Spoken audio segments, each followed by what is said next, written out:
안녕하세요. 결혼한 지 올해로 23년 차인 50대 여성입니다. 이날 이때까지 어디서 제대로 제 이야기를 해본 적이 없어서 어디서부터 어떻게 시작해야 할지 모르겠지만 두서가 없더라도 들어주시길 바랍니다. 처음엔 친정에 얘기를 하고 털어버릴까, 친구들에게 하고 털어버릴까 생각도 안 한 것은 아니지만 그것도 그때뿐이지 결국엔 제 얼굴에 침 뱉기가 되지 않을까 싶어서 쉽지가 않더라고요. 그래도 다행인 건 남편만큼은 제 편이고 저를 이해해준다는 거예요. 하지만 역시나 살아온 지난 날들에 회의감이 든다고 해야 할지 제 마음을 저도 한마디로 딱 정의 내리기 어려울 만큼 복잡하고 어렵다 싶습니다. 남편하고는 오래전 직장 생활을 하다 만났습니다. 남편은 사내에서도 나름대로 인기가 있는 사람이었고 저는 솔직히 예쁜 얼굴은 아니라서 남편처럼 좋다 하는 사람이 있고 그런 것은 아니었어요.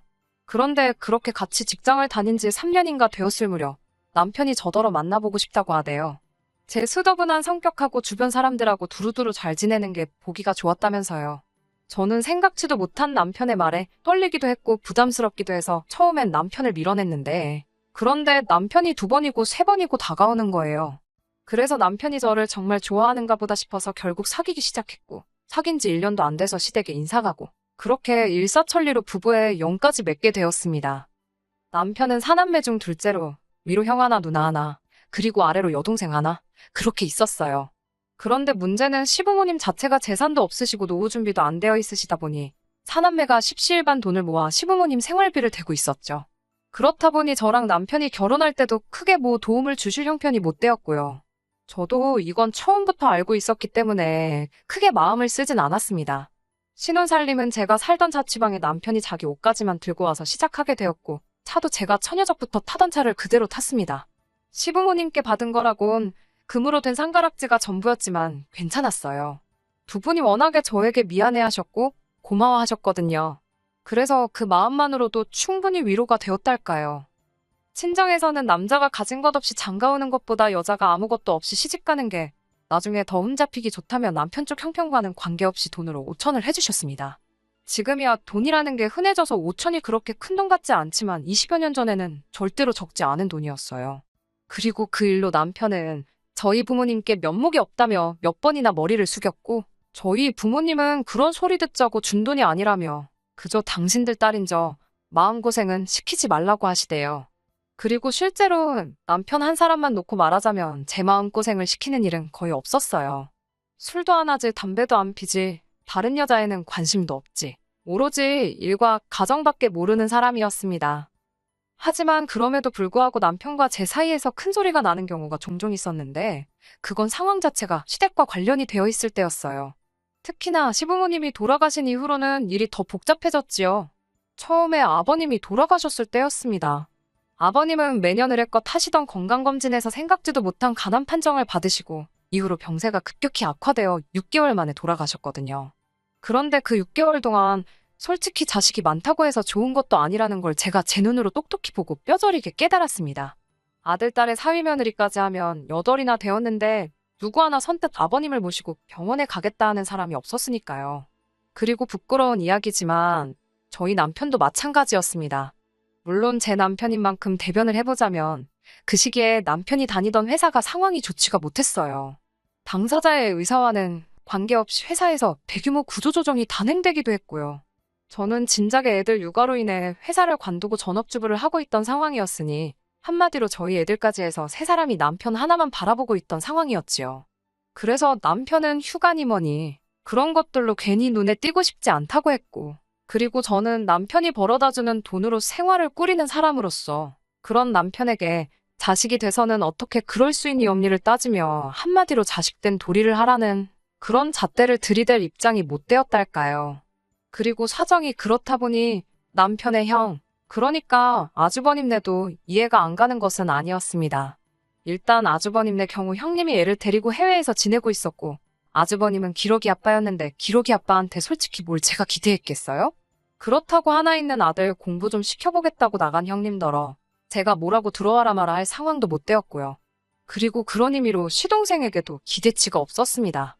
시동생도 저희 남편처럼 외벌이에 직장 생활을 하고 있었으니 본인은 바빠서 못한대지. 그러면 시동생 대신 동서라도 좀 도와주면 겠는데 동서는 뭐 가타부타 말이었고 그리고 동서한테 뭐라고 해도 시동생이 해야 하는 거지. 제가 나설 자리는 아니잖아요. 그래서 말을 못했죠. 그리고 솔직히 신우는 남편보다 2살이 많았는데 당시 저희 첫째랑 비슷한 나이대에 아들을 키우고 있었어요. 그리고 하는 말이 애는 엄마가 키워야 하지 않겠냐면서 자기는 애를 키워야 돼서 병간호는 못한다고 하는 거예요. 솔직히 그 이야기를 들었을 땐 한마디로 황당 그 자체였습니다. 제 손으로 자식 키우는 거야 당연한 거고 틀린 말은 아니었지만 아무리 그래도 그렇다고 부모를 나몰라라 하나 싶은 게 참으로 황당했달까요? 하지만 제가 신우랑 시시비비를 따질 것도 아니고 해서 그래. 그냥 내가 한다. 내가 하자. 그렇게 됐던 겁니다. 제가 유별나게 착해서도 아니고 희생정신이 강해서도 아니었네요.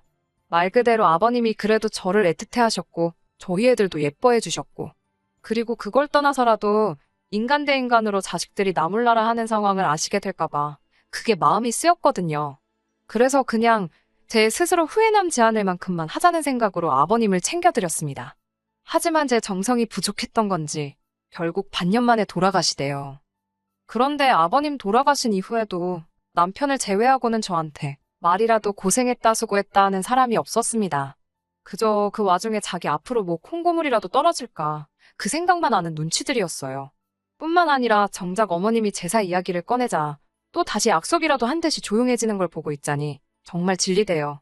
그래서 제가 하겠다 했습니다. 그거 매달 지내는 것도 아니고 1년에 몇 번이나 되나 싶어서 덕 쌓는다 생각하고 제가 하겠다 했어요. 다시 한번 말하지만 제가 유별나게 착해서도 아니고 저도 나름대로 바라는 게 있어서 한 거예요. 아버님이 어디선가 저희 가족을 지켜주시겠지 하는 그런 걸 바랬달까요. 그리고 그렇게 흐른 세월이 자그만치 10년이 훌쩍 넘었습니다. 그 긴 세월 동안 저희 가족뿐만 아니라 제 친정에도 그리고 시댁 식구들에게도 이런저런 크고 작은 일들이 있었죠. 그런데 이렇게 표현하자면 좀 그렇지만 친정은 나날이 사정이 나아진 반면 시댁은 그렇지가 못했어요. 일단 친정의 경우 친정어머니가 언젠가 재개발 승인만 나면 대박이 날 거라며 꼭 쥐고 계시던 아파트가 있었는데 그게 정말 재개발 승인이 나면서 순식간에 집값이 2배도 넘게 올랐거든요. 그리고 그런 과정에서 여윳돈이 생기신 친정어머니가 애들 대학학비에 보태라고 목돈을 저에게 쥐어주셨지요. 뿐만 아니라 저희를 데리고 유럽이며 어디며 해외여행도 가주셨네요. 솔직히 저희도 먹고 살기가 아주 빠듯한 것은 아니었지만 그렇다고 여유가 있는 편도 아니다 보니 남들 다 가는 해외여행도 2번인가 밖에 가본 적이 없었는데 친정어머니 덕에 애들도 세상 구경하고 저희 부부도 좋은 추억도 만들고 그리고 말씀하시길 친정부모님 2분 다 돌아가시면 이 재산은 다 제 것이지 않냐며 저더러 너무 아둥바둥 살지 말라고 하시는 거예요.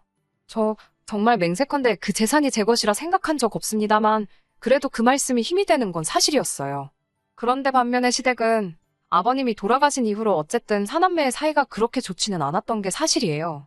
일단은 앞서 말씀드린 대로 재산 문제로 서로 할 말 못할 말이 오고 가버렸으니까요. 그러다 몇 년 후에는 어머님이 교통사고를 당하셨는데 그때도 누구 하나 나서는 사람이 없었습니다. 심지어 그때는 아버님 때와는 달리 손자 손녀들도 제법 어른 티를 내던 때였는데 말이죠. 그래서 결국 또 제가 하게 되었습니다. 그리고 이때도 그냥 어머님이 저희 애들을 많이 예뻐해 주셨으니 받은 사랑 돌려드린다는 심정으로 병간호를 도맡은 거지. 별다른 뜻이 있어서도 아니고 그렇다고 제가 착해 빠져서 그런 것도 아니었어요. 물론 이유가 어쨌건 간에 남편은 무척이나 고마워했지만요. 그리고 지금도 아버님이고 어머님이고 2분 수발 들고 한 거에 대해서는 이만큼의 후회도 없습니다. 사람이 어떻게 늘 손익을 따지며 살 수 있겠어요? 가끔은 그저 마음이 시키는 대로 따라갈 수도 있는 거죠. 하지만 어머님 또한 사고의 정도가 심했던 탓에 결국 다시 일어나지 못하시고 1달 만에 세상을 떠나셨습니다. 그리고 이후의 일은 말해 뭐하겠나 싶을 정도로 아버님 때와 똑같이 흘러갔어요. 아버님 제사를 이미 제가 맡아 치르고 있었으니 어머님 제사도 당연하다는 듯 제 몫이 되었죠. 하지만 이 또한 저에게 문제되는 일은 아니었습니다. 그리고 솔직히 제가 아버님 제사를 치른 덕이라고 말하기도 그렇지만 그래도 그게 저는 나름대로 덕을 쌓은 거라 생각했거든요. 그래서인지 저희 애들이 어디 하나 아픈 데 없이 건강하게 자라서는 대학도 좋은 대학을 갔어요. 특히 첫째는 졸업도 하기 전에 변리사 자격증을 따면서 나름대로 탄탄대로를 걷게 되었고요. 둘째도 의대에 입학하면서 저나 남편에게 큰 자랑거리가 돼주었습니다. 그리고 이 모든 게 남편은 제가 평소에 마음을 굳게 써서 아이들이 복을 받은 거 아니겠냐고 말해주대요. 사실 아이들의 노력이 없었으면 불가능했을 일이지만 그래도 가장 가까운 사람이 그 공을 제 몫으로 돌려주니 기분이 싫지만은 않았어요. 그런데 이게 욕먹을 일이 될 줄은 몰랐습니다. 얼마 전에 있었던 일이었어요. 어머님이 돌아가시기 전에 저에게 따로 금부치 몇 개를 남기신 게 있었는데 그때 저더러 다 가지라 하셨거든요. 솔직히 재산적 가치로 치면 돈 1,000만 원이 적다는 건 아니지만 그 정도나 될까 모르겠어요. 하지만 배 아파 낳은 자식들보다 며느리인 제가 헐렸다면서 고맙다고 주신 귀한 선물이었습니다. 그런데 제가 솔직히 그걸 차고 다닐 것도 아니고 해서 서랍 한쪽에 보관해뒀었거든요. 그런데 엊그제 서랍 정리를 하다가 문득 그 상자가 눈에 띄어서 이런저런 생각을 하다 보니 마음이 영 편치가 않대요. 다른 사람은 몰라도 신우는 딸이기도 하니까 어머님이 얼마나 그리울까 싶어가지고요. 원래 모자 사이도 특별하지만 모녀간엔 말로 설명할 수 없는 뭔가가 있잖아요. 그래서 신우에게 시간 날 때 우리 집에 한번 오라고 했어요. 줄 게 있어서 그렇다고요. 그리고 그렇게 신우가 저희 집에 왔는데 어째 집에 들어올 때부터 표정이 영 좋지가 않대요. 그래서 왜 그러나 하고 생각을 해보니까 저희가 얼마 전에 좀 큰 평수로 이사를 했거든요. 그리고 집들이는 따로 하지 않았다 보니 신우가 이사한 저희 집엔 처음 와본 상황이었고요. 신우는 이리저리 눈을 굴리며 저희 집을 둘러보더니 잘해놓고 사네 하면서 콧방귀를 뀌었습니다. 그리고 그런 신우의 반응을 보고 있으니 난감하기도 했고 민망하기도 했고 그래서 그냥 멋쩍은 듯 웃어 보였어요. 그리고 이윽고 남편과 저 그리고 신우네외가 자리에 둘러앉아 이런저런 이야기를 나누게 되었습니다. 저는 어머님이 남기신 것들에 대해서 언제쯤 얘기를 꺼내야 하나 싶어서 기회만 엿보고 있었고요. 혹시나 이상하게 오해를 하진 않을까 싶어서 말을 꺼내기가 조심스러웠으니까요. 그런데 그때 신우가 먼저 저한테 자기가 할 말이 있답니다. 그래서 해보라니까 자기 아들 소식은 들었냐는 거예요. 사실 시조카가 그래도 어떻게 고등학교까지는 마쳤다는 이야기를 들었습니다. 그런데 이후로 대학도 안 가고 그렇다고 자기가 뭘 배우려고 하는 그런 의지도 없고 그러다가 어디 술집에서 만난 여자를 임신을 시켰다는 이야기를 들었어요. 그런데 그 여자가 애 낳고 얼마 되지 않아 도망을 갔다나 바람이 났다나 원래는 애 낳고 좀 살다가 식을 올리네 어쩌네 했었는데 말이에요. 아무튼 그래서 결국 시조카가 애를 키우기로 했고 그래서 신우네 집에 들어가 산다는 이야기까진 어찌저찌 듣긴 했었죠. 근데 뭐 솔직히 좋은 이야기도 아니고 해서 아는 체를 하기도 그렇고 정말이냐 어떻게 된 거냐 물어보기도 그래서 가만히 있었거든요. 그런데 저더러 다 알지 않냐면서 자기가 생각해보니까 그게 다 저 때문이랍니다. 솔직히 정말 꿈에서도 생각해본 적 없는 말이라서 너무 황당했어요. 그래서 그게 무슨 말이냐고 따졌죠. 그랬더니 저희 첫째나 자기네 애나 고만고만한 나이인데 저희 애들 챙길 때 자기 애는 생각 안 나더냐는 거예요. 황당했죠. 아니 잊고 산 건 아니지만 그렇다고 제가 뭐 한다고 매일같이 시조카 생각을 했겠어요. 그리고 제가 순간 말문이 막혀서 제대로 말을 잇지 못하니 신우는 이때다 싶었나 봅니다. 저희 친정이 먹고 살 만한 것도 알고 있었고 그래서 맞벌이도 아닌데도 돈 걱정 없이 살지 않았냐며 참으로 매정하다며 남편하고 저더러니들은 삼촌도 아니고 숙모도 아니라며 그 못돼 처먹은 신부가 저희 애들 앞길 망칠 거라는 거예요. 아니 다들 나몰라라 하는 시부모님 병수발에 제사까지 군말 않고 챙겼으면 말이라도 고맙다는 소리는 못할 망정 헛소리는 하지 말아야 하는 거 아닌가요? 결국 남편이 먼저 신우더러 말 같지도 않은 소리를 한다고 소리를 질렀습니다. 저도 신우더러 그딴 소리나 할 거면 내 집에서 나가라고 했고요. 그러자 신우랑 시매부도 저희더러 그렇게 살지 말라면서 삿대질을 하는데 원래 남이 자식한테 악담하는 거 아니라지만 부모가 저 지경이니 아들이 그따위로 걷지 싶은 거예요. 그래서 이럴 시간에 가서 네 자식 단속이나 잘하라고 했습니다. 뭘 보고 컸는지 알만하다고요. 그랬더니 신우가 자기 쓰러질 것 같다며 아주 혼절하는 신용을 내는데 가짜나서 원. 그리고 이웃에서 신고를 한 건지 얼마 후에 경찰이 왔습니다. 제가 전후 상황 설명을 하니까 일단은 어쨌든 제 집이니 신우랑 시매부더러 나가야 된다며 끌고 나가대요. 그리고는 뭐 그렇게 그쪽이랑은 완전히 끝장을 본 거죠. 솔직히 지금도 이렇게 쓰면서 어이가 없어요. 남한테 피해 끼치지 않으려고 늘 조심하며 지냈고 손해를 조금 보는 일이 있더라도 착하게 살면 복이 온다는 그 말 하나는 정말 믿었는데 이렇게 모욕적인 일을 겪게 되다니 참으로 씁쓸합니다.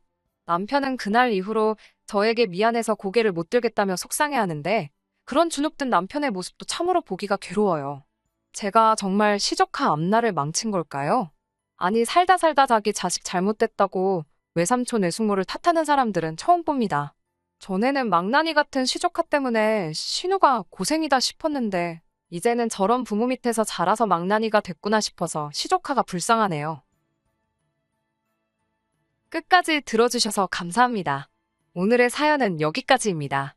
구독과 좋아요, 알람 설정 부탁드리고 더 좋은 사연으로 다시 찾아뵙겠습니다. 감사합니다.